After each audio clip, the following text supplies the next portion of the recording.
hello. My name is Dion Evans, and I am a tyro.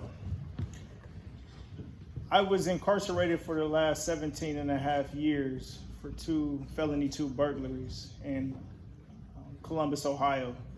I've been home now since February 22nd of this year. So everything is new to me. My city that I grew up in looks like a foreign country to me.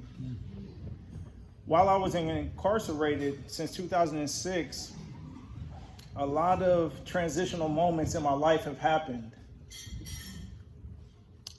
One of my first jobs in Lucasville prison, which was my parent institution, was in the law library.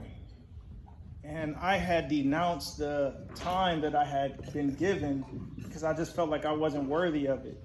But something that my father had told me was that no matter if I feel worthy of this time, I'm probably doing time for something else I done got away with. So what I did was start fighting for a solution to the problem that I seen in front of me, and which was my sentence. I ended up going to 10 different prisons. I met thousands of people, and I became one of the most accomplished inmates in the state of Ohio.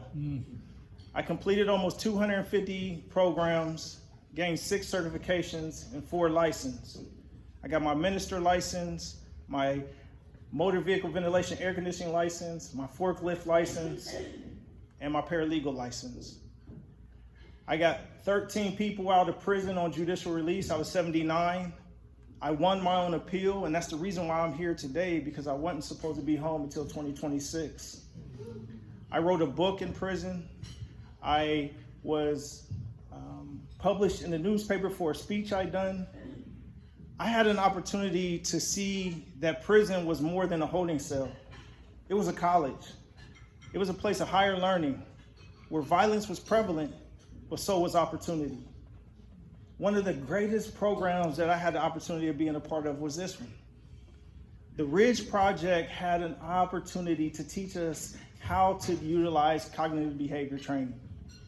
It taught us to see our weaknesses and focus in on making them our strengths. Ron, we called him a Mexican firecracker.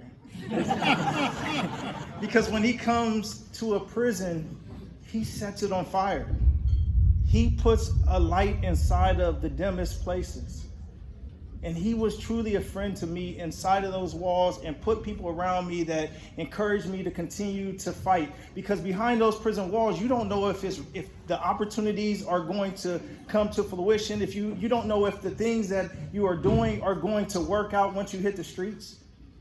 You're living in a world of unicorns. Almost just hoping that if I go to this class, it's going to help me when I hit the streets. So I planned and I set A, B, C through Z. But I knew when I took this program that I had someone that was going to watch my back. And I'm grateful for the Ridge Project. I come from a family that I'm the first to ever go to prison. My father has his PhD from Ohio State. My mother ran for city council in Columbus, Ohio. My sister graduated from Ohio State with a communication degree. I don't come from negativity, but I brought negativity into my family, so I became the black sheep. Now I have an opportunity to become the lamb, someone that speaks of opportunity and love instead of the hate that I used to walk. One of the last things I would like to tell you is that there's a misconception that comes when people think about a second chance. You do your time and you walk out of a prison or an institution, a jail cell, a CBCF. For me, that's just another opportunity. To get a second chance is to be loved again, to be trusted again, to be believed in, to be relied upon. That's what the Ridge Project did. It educated the men inside of the prison of how to become worthy of that. The end of the pledge is to a person worth following. I had an opportunity to become a man worth following. And now that I'm out here, I do D-tip every day. I don't take it personal. Because not everybody wants to forgive me. Not everybody wants to let me back into their lives. And I accept that. I would rather earn it anyway. The last thing I would like to say is, Mr. Winston Churchill said, this is not the end.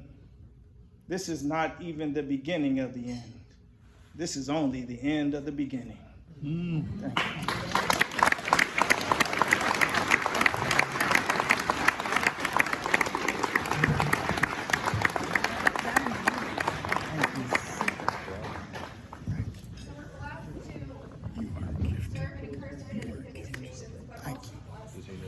Thank you.